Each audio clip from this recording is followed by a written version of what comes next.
Welcome everyone to day 9 of David's Tea's 24 Days of Tea 2024 edition, and day 9 brings a tea that's new to my lineup, and maybe it's new to this year, correct me if you know, and that is Snowball Fight.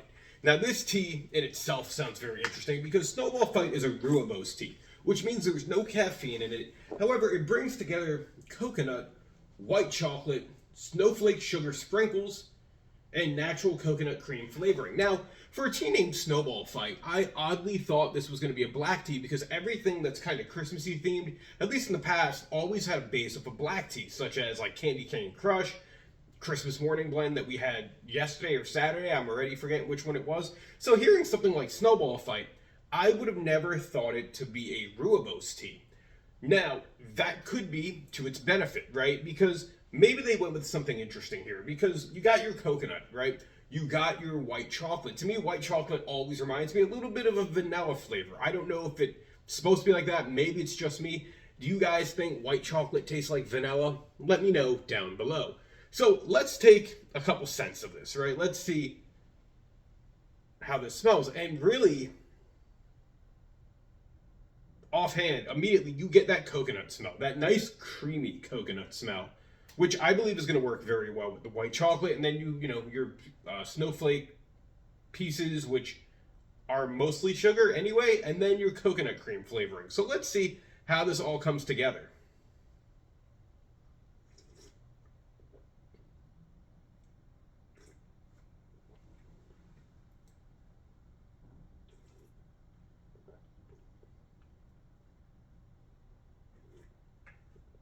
You know, there's a part of me that really, as I'm taking these sips, this tea is obviously super hot still. That's why I'm taking small sips.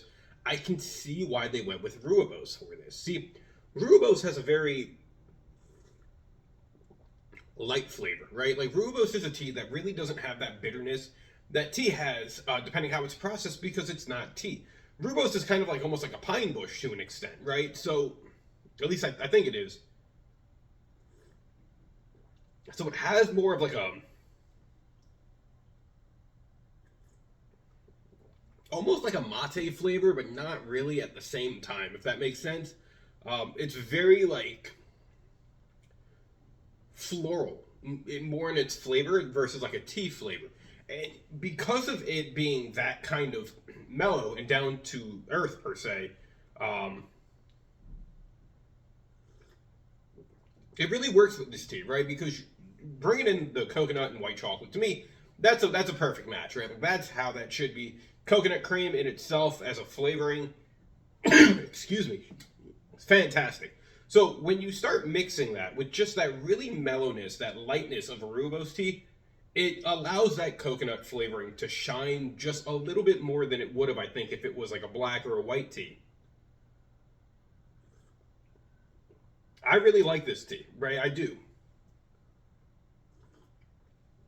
This is a tea, I feel like there should be some kind of like mintiness to it, right? I feel like a peppermint should be in here, and unless I missed it, peppermint is not in here. But you get kind of a tone, like a coldness of like what peppermint would, give in a tea taste. And I don't know if that's coming from maybe the coconut in itself, but this is a very good, I think a very good cold day tea, right? Like this is a tea that it makes sense as to why it would be called Snowball Fight, because this is a tea I could see having after a long day, hanging out, playing in the snow, shoveling, whatever, having a snowball fight, coming inside and having something like this just to warm up. It has that flavor that really works with probably setting that type of moment, at least in my head. Excuse me. And I think it is a good tea for that type of environment, right? Like it's not overpowering. It's very, very light. It's creamy, it's delicious, and I'm happy this is here for day number 9. So, guys, if you're following along, what do you think of Snowball Fight? Leave your thoughts down in the comment section below. I'm going to enjoy this tea, so as always, drink it, steep it, and enjoy. I will catch you tomorrow for day 10.